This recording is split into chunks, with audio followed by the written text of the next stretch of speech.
Columbia University, also known as Columbia, and officially as Columbia University in the city of New York, is a private Ivy League research university in New York City.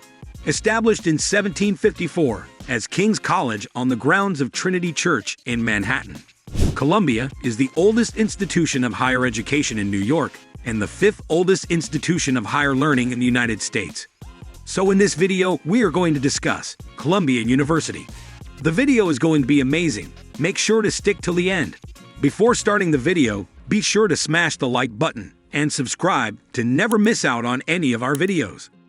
Columbia was established by royal charter under George II of Great Britain. It was renamed Columbia College in 1784 following the American Revolution, and in 1787 was placed under a private board of trustees, headed by former students Alexander Hamilton and John Jay.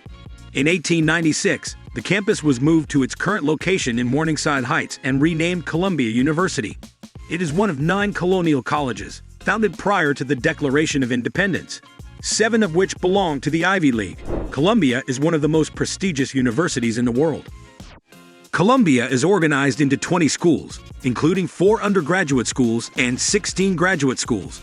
The university's research efforts include the London-Doherty Earth Observatory, the Goddard Institute for Space Studies, and accelerator laboratories with big tech firms such as Amazon and IBM. Columbia is a founding member of the Association of American Universities and was the first school in the United States to grant the MD degree. The university also annually administers the Pulitzer Prize. With over 15 million volumes, Columbia University Library is the 3rd largest private research library in the United States. The university's endowment stands at $13.3 billion in 2022, among the largest of any academic institution. Colonial period. Discussions regarding the founding of a college in the province of New York began as early as 1704, at which time Colonel Lewis Morris wrote to the Society for the Propagation of the Gospel in Foreign Parts, the missionary arm of the Church of England, persuading the society that New York City was an ideal community in which to establish a college. However, it was not until the founding of the College of New Jersey, renamed Princeton, across the Hudson River in New Jersey, that the city of New York seriously considered founding a college. In 1746, an act was passed by the General Assembly of New York to raise funds for the foundation of a new college. In 1751, the Assembly appointed a commission of 10 New York residents, 7 of whom were members of the Church of England, to direct the funds accrued by the state lottery towards the foundation of a college. Classes were initially held in July 1754 and were presided over by the college's first president, Dr. Samuel Johnson. Dr. Johnson was the only instructor of the college's first class, which consisted of a mere 8 students. Instruction was held in a nude schoolhouse adjoining Trinity Church, located on what is now Lower Broadway in Manhattan. The college was officially founded on October 31, 1754, as King's College by royal charter of George II, making it the oldest institution of higher learning in the state of New York and the 5th oldest in the United States. In 1763, Dr. Johnson was succeeded in the presidency by Miles Cooper, a graduate of the Queen's College, Oxford, and an ardent Tory.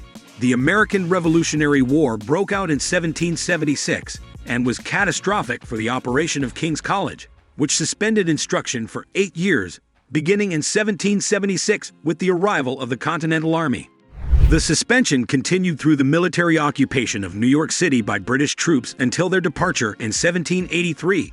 The college's library was looted and its sole building requisitioned for use as a military hospital, first by American and then British forces. 18th century.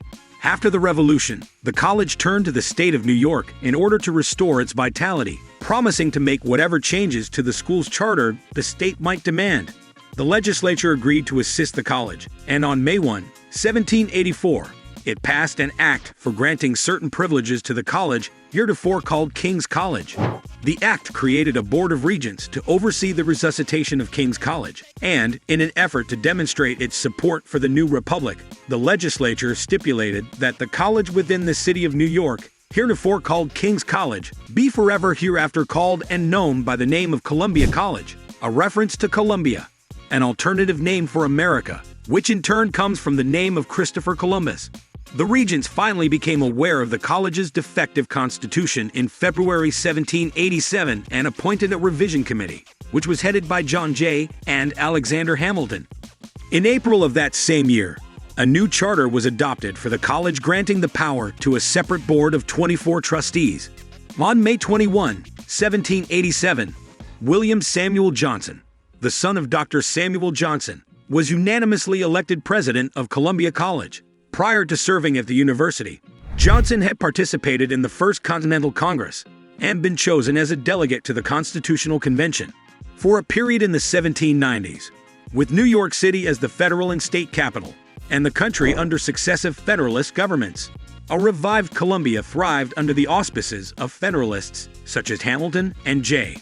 Both President George Washington and Vice President John Adams attended the college's commencement on May 6, 1789, as a tribute of honor to the many alumni of the school who had been involved in the American Revolution. 19th century to present. In November 1813, the college agreed to incorporate its medical school with the College of Physicians and Surgeons, a new school created by the Regents of New York, forming Columbia University College of Physicians and Surgeons. The college's enrollment, structure, and academics stagnated for the majority of the 19th century, with many of the college presidents doing little to change the way that the college functioned. In 1857, the college moved from the King's College campus at Park Place to a primarily Gothic Revival campus on 40th Street and Madison Avenue, where it remained for the next 40 years. During the last half of the 19th century, under the leadership of President F.A.P. Barnard, the president that Barnard College is named after, the institution rapidly assumed the shape of a modern university. Barnard College was created in 1889 as a response to the university's refusal to accept women. By this time, the college's investments in New York real estate became a primary source of steady income for the school, mainly owing to the city's expanding population. In 1896, University President Seth Low moved the campus from 49th Street to its present location, a more spacious campus in the developing neighborhood of Morningside Heights. Under the leadership of Low's successor, Nicholas Murray Butler, who served for over 4 decades, Columbia rapidly became the nation's major institution for research, setting the multiversity model that later universities would adopt. Prior to becoming the president of Columbia University, Butler founded Teachers College as a school to prepare home economists and manual art teachers for the children of the poor. With philanthropist Grace Hoadley Dodge, Teachers College is currently affiliated as the university's Graduate School of Education. Let us know your opinion in the comments section below. This was all for today. Hope you liked the video. Subscribe to our channel and stay tuned for more interesting videos. Stay safe, and we will be back soon with another video.